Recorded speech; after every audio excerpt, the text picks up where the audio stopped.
በቁጥር ደረጃ ለምሳሌ ለአብነት ያክል በአማራ ክልል ከህገወጥ እስራት ጋር በተያያዘ 186 ሰዎች እንዲፈቱ ተደርጓል። በቤኒሻንጉል 46 ሰዎች፣ በጋምቤላ 66፣ በኦሮሚያ 915 እንዲሁም በሶማሌ 123 ሰዎች ከህግ አግባብ ከእስራት እንዲለቀቁ አድርገናል። ይሄ ጉብኝት በምናደርግበት አጋጣሚ የምናደርገው ትልቁ የውትወታ ስራ ነው። ሰዎች ህገ መንግስታዊ መብታቸው መጠበቅ አለበት። በህገ መንግስቱ በተቀመጡ ስርዓቶች ብቻ እና በወንጀል ህጉ የተቀመጡ የስነ ስርዓት ህጎችን ተከትሎ እስራት መፈጸም ያለበት። ከዛ ውጭ የሆኑትን ግን እኛ ህገወጥ ወይም የዘፈቀደ እስራት ብለን ነው እንደመድመው። ከዚህ አንጻር ብዙ ውተታዎችን አድርገናል።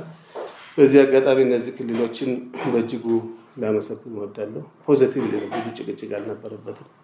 እነዚህ ነገሮች 2 ቀን ወይም 3 ቀን ያለፈ ካለ ለምንድን ነው እነዚህ አጀንዳዎችን ይዘን የምንሄደው? ይሄ አድሮ ብሎ የሀገሪቱን የሰብአዊ መብት ይዞታ የሚያበላሽ እና ደግሞ አልቲሜትሊ ገጽታችንን የሚያበላሽ ነገር ነው ብለን ባደረግነው ውቶታ ሁሉም ክልሎች ፖዚቲቭ ነበሩ። በተለይ የሶማሌ ክልል ርዕሰ መስተዳድር ጋር ባደረግኩት ውይይት አዲስ አበባ ደርሼ 2 ቀን ሳላድር ነው ይህን እርምጃ የወሰዱት። ወደ 123 ሰዎች ባደረግነው ውይይት መለቀቅ አለባቸው። የሶማሌ ክልሉን ልዩ የሚያደርገው ወደ 7 የሚሆኑ አክቲቪስት የሆኑ ጋዜጠኞች፣ ብሎገሮች የነበሩ የታሰሩ ነበሩ። የታሰሩ ሳይሆኑ 2 ፍርደኛም ነበሩ ኦልሬዲ የተፈረደባቸው። እነሱን ጭምር በይቅርታ ወደ መልቀቅ ነው የገቡት። ፕሊዝ እንደነዚህ አይነት ነገሮች ሚዲያ ስፔሱን ሊያጠቡ ስለሚችሉ መስተካከል አለባቸው ብለን በወተወትነው መሰረት እንደነዚህ አይነት እርምጃዎች ይወሰዳሉ። ይሄን እንዳበረታች ነገር አድርገን ነው የምንወስደው። ውይይት ካደረግኩ ወዲህ ያየሁት ትዝብት እንትን አለ እንስራ በቃ ይሄ ነገር አሁን በቃ የምትጠየቁን ምንድን ነው የምናደርገው? የምን ወደ መፍትሄ ነው ሰው እየገባል። እሺ እዚህ ኮንስትራክቲቭ ይሄን አጠናክረን እንቀጥላለን የሚል ነገር ነው ያለው። በዋስትና የተለቀቁ ሰዎችም አሉ። በአጠቃላይ በህገወጥ እስር ላይ የነበሩ ወደ 1336 ሰዎች ናቸው የተለቀቁት። አጠቃላይ ቅድም ያልኳቸው ፊገሮች ወደ 122 ሰዎች በዋስትና እንዲለቀቁ አድርገናል። ከዛም ባሻገር 119 የሚሆኑ ሰዎች ፍርድ ቤት የመቅረቢያ ጊዜያቸው ዘግይቶ ስለነበረ እንዲቀርቡ የማድረግ ስራ ነው የሰራነው። ሌላው ማረሚያ ቤት አካባቢ የምንሰራው ስራ ነው። የታራሚዎች የሰብአዊ መብቶች ጋር በተያያዘ አሁንም ቢሆን ለውጦች አሉ። እስቲል የምንጠይቃቸው ጥያቄዎች ነው። የመጀመሪያው ለውጥ አድርገን የምንወስደው የቀን ፍጆታ በጀት ጉዳይ ነው። ከቦታ ቦታ ይለያያል። የቀን ፍጆታ እንደምታውቁት ኑሮ ውድነት አለ። የምግብ ዋጋ የመጨመር ሁኔታዎች ስላሉ የቀን ፍጆታ ጉዳይ በተደጋጋሚ ምክር ሀሳብ የምናቀርበው ነው። በቅርቡ እናደርጋለን። ማረሚያዎችን እየጠራ ክልል የስራ ኃላፊዎችን ፕሊስ ይህን በጀት ጨምሩ፣ ለታራሚ በቂ አይደለም ብለን ነው የምንወተውተው። ከዚህ አንጻር ለውጦች አሉ። በአብዛኛው ክልሎች ማሻሻያ ተደርገው፣ ግን ይህ ማሻሻያ በቂ ነው ብትሉኝ በቂ አይደለም። አሁንም ዲማንድ ይጠይቃል፣ ኢንፍሌሽን እየጨመረ ስለሚሄድ። ከዚህ አንጻር ጥሩ ስራዎች የተሰሩበት ሁኔታ ነው ያለው። ከዚህ አንጻር ማረሚያ ቤቶች ላይ በጣም ፈጣን እርምጃ በመውሰድ የምናደርገው የአፋር ክልል የውቶታ ውይይት ካደረግን በኋላ በፍጥነት አንዱ ችግር የነበረው የማደሪያ ችግር ነው። በተለይ የፍራሽ አቅርቦት ችግር ነበር። ይህንን የፍራሽ አቅርቦት ችግር ሙሉ በሙሉ ነው የፈታለን። በሁሉም ማረሚያ ቤቶች አዳዲስ ፍራሾችን ገዝቶ ከማሰራጨት አንጻር እጅግ ምሳሌያዊ የሆነ ስራ ነው አፋር ክልል የሰራው። ከዛም ባሻገር አልባሳት፣ ለምሳሌ ፖሊስ ጣቢያ ወደ ማረሚያ ሳይሄዱ በፊት የሚቆዩ ሰዎች ወይም ማረሚያ እያሉ የአልባሳት ችግር ያለባቸው ሰዎች አሉ። በራሳቸው ክሬቲቭ ወይ ሄደው ወደ 1000 አልባሳት ለተቸገሩ ሰዎች እንዲገኝ ያደረጉበት ሁኔታ ነው ያለው። ከዚህ አንጻር አፋር ክልል ይበረታታል። ግን የሕክምና ጉዳይም ሲነሳ በጀት መድቦ መድኃኒት በሁሉም ማረሚያ ቤቶች በበቂ ሁኔታ እንዲገኙ የማድረግ እርምጃዎችን ወስዷል። ከዚህ አንጻር እጅግ ልናመሰግን ነው መሆኑን እንወደው። ሌላው እንግዲህ አበረታች ሁኔታ ከማረሚያ ቤቶች ተጨማሪ የምናነሳው የሲቪልና የፖለቲካ መብቶች ሁኔታ ላይ ነው። ከሲቪልና ፖለቲካ መብቶች አንጻር ስናይ አሁን ከፊታችን ያለው የምርጫ 2018 ወይም 7ኛ ሀገራዊ ምርጫ የመጀመሪያውን ድርሻ ይይዛል በኮሚሽኑ እይታ። ከዚህ አንጻር የምርጫ አዋጁ በ2017 1394/2005 መሻሻሉን እንደ በጎ ጎን ነው የምናየው። ማሻሻያዎች መደረጋቸውን። ሁለተኛ በጂአይኤስ ወይም በመልክዓ ምድራዊ መረጃ ስርዓት የምርጫ ጣቢያዎችን የመለየት ለታዛቢዎች ተደራሽ ማድረግ አሰራር መዘርጋቱን በጥሩ እይታ እናያለን። ሌላ ተጨማሪ ጽሕፈት ቤቶች ወደ 8 ከፍተዋል። ይሄን አሁንም ጥሩ ነው ከተደራሽነት አንጻር ብለን ነው የምንወስደው።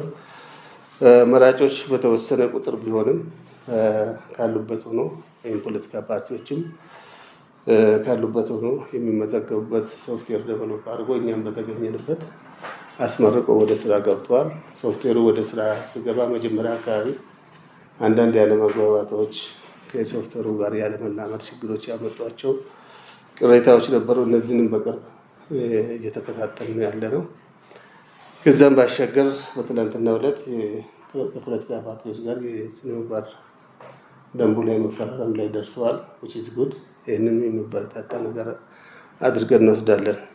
እዚህ ላይ ግልጽ መሆን ያለበት የኮሚሽኑ ድርሻ ምንድን ነው የሚለው እኛ ምርጫን በሚመለከት ያለን ማንዴት ክትትል እናደርጋለን። ሞኒተሪንግ ዋናው ስራችን ነው። ሞኒተር የምናደርገው የሰብአዊ መብቶች ሁኔታ በምርጫ ወቅት ከምርጫ ጋር በተያያዘ የሰብአዊ መብት ጥሰት እንዳይፈጸም ሰፊ ክትትል እናደርጋለን። ለዚህ እንዲሆን በአሁኑ ሰዓት ወደ 5 የሚሆኑ ቡድኖች በመላ ሀገሪቱ አሰራጭተን ክትትል እያደረግን ያለን። በቅርቡ ትልቅ ሚሽን ዲፕሎይ እናደርጋለን። እኔም ያለሁበት ሌሎች ኮሚሽነሮች፣ ሲኒየር አመራሮች ያሉበት ሰፊ የክትትል ስራ እንጀምራለን። 3 ምዕራፎች አሉን የኛ የምርጫ ስራዎች። የመጀመሪያው ቅድመ ምርጫ ነው። ቅድመ ምርጫ ያለው የሰብአዊ መብት ይዞታ ምን ይመስላል? ከዛም ባሻገር እንደ አንድ የሰብአዊ መብት ተቋም ምርጫው ሰላማዊ፣ ዲሞክራሲያዊ እና ደረጃውን የጠበቀ ኢንተርናሽናል ስታንዳርዱን የጠበቀ መሆኑን ቅድመ ምርጫም እንታዘባለን፣ እናያለን። ካየን በኋላ የራሳችን ሪፖርት እናወጣለን። ሁለተኛው ስራችን በምርጫ ዕለት የምናደርገው ክትትል ነው። ይሄ መጠነ ሰፊ ነው። በታለመለት መንገድ ዓለም አቀፍ ስታንዳርዱን አሟልቶ በሕግ በተቀመጠው መሰረት ምርጫው እየተካሄደ ነው የሚለውን እንታዘባለን። ሶስተኛው ፖስት ኤሌክሽን ከምርጫ በኋላ ውጤት ይቆጠራል። ውጤቱን ተከትሎ የሚመጡ ለውጦች ከአሁኑ አንቲሲፔት ማድረግ ወይም መገመት አይቻልም። ምንድን ነው የምናደርገው? ከምርጫው በኋላ የሚመጡ የቅሬታ ሌሎች ጉዳዮችም ካሉ እነዚያን ተከታትለን በ3 ደረጃ የተጠቃለለ ኦብዘርቬሽን ካደረግን በኋላ የተጠቃለለ ሪፖርት እናወጣለን። ከዚህ አንጻር አሁን ባለው ሁኔታ የዝግጅት ምዕራፍ ላይ ነው የምንገኘው። ፕሪ ኤሌክሽን ሳይት ላይ ነው ያለነው። ተጨማሪ የሰው ኃይል ዲፕሎይ እናደርጋለን። ሁለተኛ ከምርጫ ቦርድ ጋር አንድ ዙር ውይይት አድርገናል። የእኛ ድርሻ የእኛ ትዝብት እንዴት አድርገን ወደፊት መንቀሳቀስ አለብን የሚለው የጋራ ስብሰባ አድርገን ከዚህ ቀደም የጋራ መግባቢያ ሰነድ አለን። ያንን ሰነድም ሪቪዚት አድርገን እየተናበብን መሄድ አለብን የሚል ነገር አለን። በዚህ ላይ ዝግጅት እያደረግን ያለ ነው። ሌላው ትልቁ ስራችን የምርጫ ስትራቴጂ ዝግጅታችን ጨርሰናል። ስትራቴጂ ሰነድ አዘጋጅተናል። እንዴት እንታዘባለን፣ እንዴት እንሄዳለን፣ መጨረሻ ላይ ኦብዘርቬሽናችን እንዴት ሪሊዝ እንደምናደርግ በሚል የስትራቴጂ ሰነድ ዝግጅት ላይ ነው ያለ ነው። የሎጂስቲክ ድጋፍ ነው ትልቁ ማነቆ አድርገን የምናየው። መላ ሀገሪቱን ለማዳረስ ትልቅ የሆነ አቅም ይፈልጋል። የተሽከርካሪ እና ሌሎች በዚህ ጋዜጠኞች ግልጽ መሆን ያለባቸው በእኛ አቅም ብቻ አይደለም። ስፔሻሊ ከምርጫ ዕለት ክትትል የምናደርገው የሰው ኃይል እንጨምራለን። ከዩኒቨርሲቲዎች፣ ከምርምር ተቋማት ገለልተኝነታቸው የተረጋገጡና በእኛ መስፈርት ያለፉ ሰዎችን ሁሉ ዲፕሎይ ስለምናደርግ ትልቅ የሆነ ሞቢላይዜሽን ነው የምናደርገው። ለዚህም ይሆን ከአጋር ድርጅቶች ድጋፍ የማግኘት ስራዎችን በመስራት ላይ ነው ያለ ነው። በተለያየ አጋጣሚ ለማገዝ የሚችሉ ኃይሎች እንዳሉ እያየን ነው። ግን አስተማማኝ ነው ወይ ቢባል ገና አሁን ካለው ዓለም አቀፍ የፋይናንሰሮች የገንዘብ እጥረት አንጻር አስተማማኝ ነው ብሎ አሁን ማስቀመጥ ትንሽ ሊከብድ ይችላል። ሌላው እያደረግን ያለነው በራሳችን አቅም የምርጫውን ስራ በአካል መገኘት ብቻ ሳይሆን እዚሁ በኮሚሽናችን ውስጥ ሲቹዌሽን ማስተራይተን እዚሁ ሆነን ሁሉም ቦታ ላይ አክሰስ ብናደርግበትም አማራጭ አይተን ለዚህ የሚሆን የሲቹዌሽን ሩም ዝግጅት ፋይናንስ አግኝተን በግንባታ ላይ ነው ያለው። በቅርቡ እንጨርሳለን ብለን እናስባለን። ይሄ በአጠቃላይ ከምርጫ አንጻር ያለው ሁኔታ ነው። ሌላው የምነሳው የሲቪክ ስፔስ ጉዳይ ነው። የሲቪል ማህበረሰብ ድርጅቶች የሚገኙበት ሁኔታ ምን ይመስላል? የእናንተ ኦብዘርቬሽን ምን ይመስላል ብለው በዋነኝነት የሲቪል ማህበረሰብ ድርጅቶች ተስፋፍተው ተጠናክረው በሀገሪቱ መቀጠል ለዲሞክራሲ ስርዓት ግንባታ በጣም ወሳኝ ነው ብለን እናምናለን። በመሆኑም ሲቪክ ስፔሱ መጥበብ የለበትም፣ እየሰፋ ነው መሄድ ያለበት እና ከዚህ አንጻር ሁለት ስራዎች በዚያ መሳተናል። የመጀመሪያው እንደምታውቁት እገዳ የተጣለባቸው 4 የሲቪክ ማህበረሰብ ድርጅቶች ነበሩ። ባለፈው ዓመት ሪፖርት ላይ አንስተናል። እነዚህ ድርጅቶች እገዳቸው እንዲነሳ ኢሰመኮ ከፍተኛ ጥረት ነው ያደረገው። የራሳችን ጉዳይ አድርገን ስለምንከታተለው ከዚህ አንጻር የእገዳ መነሳቱ ጥሩ ነው ብለን እናስባለን። ያ ተነስቷል። ከዛ ቀጥሎ የሲቪል ማህበረሰብ ድርጅቶች አዋጅን ለማሻሻል የተደረገ እንቅስቃሴ አለ። እንደምታውቁት ያ አዋጅ በድራፍት ደረጃ መንቀሳቀስ ከጀመረ በኋላ ኢሰመኮ ተከታታይ ውቶታዎችን ነው ያደረገው። የመጀመሪያው ውቶታችን ትኩረት ያደረገው ይሄ አዋጅ አሳሪ የሆኑ ሲቪክ ስፔሱን ሊያጠቡ የሚችሉ ድንጋጌዎችን እንዳይዝ የማድረግ ውቶታ ነው ያደረገው። ወደኋላ እንዳይመልሰን ወደ ቀድሞ አዋጅ። ከዚህ አንጻር ከፍተኛ ውቶታ አድርገን የአዋጁን የተወሰኑ ድንጋጌዎችን ማለሰብ ተችሏል። በዚህ በኩል ተሳክቶልናል ማለት እንችላለን። ሁለተኛው እና ያደረግነው ውቶታ አሁንም በመቀጠል በዚህ ሰዓት በመቀጠል ላይ ያለው ይህ አዋጅ በየትኛውም ሁኔታ ከምርጫ ከሰባተኛው አገራዊ ምርጫ በፊት እንዳይጸድቅ የማድረግ ከጸደቀ በምርጫው ላይ የራሱን ጥላ ያጠላል። ሲቪክ ስፔሱ ጠበበ ከተባለ ኢቭን አዋጁ ወጣ ሲባል የሚያስተላልፈው መልእክት ሌላ ነው። በመሆኑም ወደፊት መንግስት ማሻሻያ ሊያደርግ ከሆነ በደንብ ታስቦ በሰፊ ውይይት ተደርጎበት ላውጣ ብል መንግስት ነው መከልከል አይቻልም። ነገር ግን አሁን ማውጣቱ ለምርጫው የራሱ ጥላ ሊያጠላ ስለሚችል ባይወጣ የሚል ውቶታ ስቲል ነው እያደረግን ያለ ነው። አድቮኬሲ እያደረግን ያለ ነው። ከዚህ አንጻር ምናልባት ይሳካልናል የሚል እምነት አለን። የሲቪል ማህበረሰብ ድርጅቶች አካባቢ ሄዶ የተሰራው ስራ በአካል ጉዳተኞች ዙሪያ 2 ነገሮችን በተለይ አንድ ወሳኝ ነገር ናል። እንደምታውቁት የአካል ጉዳተኞች የተጠቃለለ ሕግ በሀገሪቱ አልወጣም። ስለዚህ ይህን የተጠቃለለ ሕግ ለማውጣት የሚያስችል የአካል ጉዳተኞች ፖሊሲ መጽደቅ ስላለበት ይህ ፖሊሲ እኛም አስተያየት ስንሰጥ ሚኒስትሪ ኦፍ ጀስቲስም ሲሰጥ ወደኋላ ወደፊት ሲል የቆየ ነው። በአሁኑ ሰዓት ፖሊሲው አልቆ ለሚኒስትሮች ምክር ቤት ቀርቧል። ይህንም እንደ አንድ አዎንታዊ ነገር አድርገን ነው የምናየው። ሌላው አህጉራዊ ማለት የአፍሪካ የአካል ጉዳተኞች መብቶች ፕሮቶኮል አለ። ይህ ፕሮቶኮል አሁን በጥሩ ደረጃ ለጠቅላይ ሚኒስትርና ለውጭ ጉዳይ ሚኒስትር ደርሰው ውይይት እየተደረገበት ያለ ነው። ይህን በደንብ አፕሪሼት እናደርጋለን። ከተጋላጭ ማህበረሰቦች አንጻር አንዱ አበረታች ነገር ነው ብለን የምንወስደው የዲጂታል 2030 የመጽደቅ ጉዳይ ነው። እንግዲህ ዲጂታል አገልግሎቱን ተደራሽና አካታችነትን ያረጋገጠ እንዲሆን የተቀመጡ የፖሊሲ ዳይሬክሽኖች አሉ። እነዚህ ጥሩ ናቸው።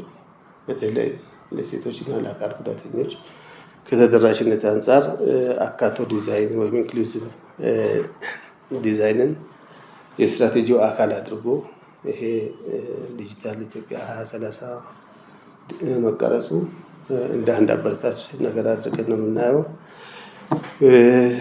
በማህበራዊና ኢኮኖሚያዊ መብቶች ዙሪያ በትምህርት፣ በጤና የሚሰሩ ስራዎች በአብዛኛው አሳታፊ እንዲሆኑ በአዋጅ ደረጃ የተጠቀሱ ነገሮች አሉ። እነዚህን ጥሩ ዴቨሎፕመንቶች አድርገን እንወስዳለን። ከሴቶችና ህጻናት አንጻርም በተደጋጋሚ ያነሳናቸው ቻሌንጆች ስቲል ቀጥለዋል፣ ግን ለውጦች እንዳሉ እናያለን።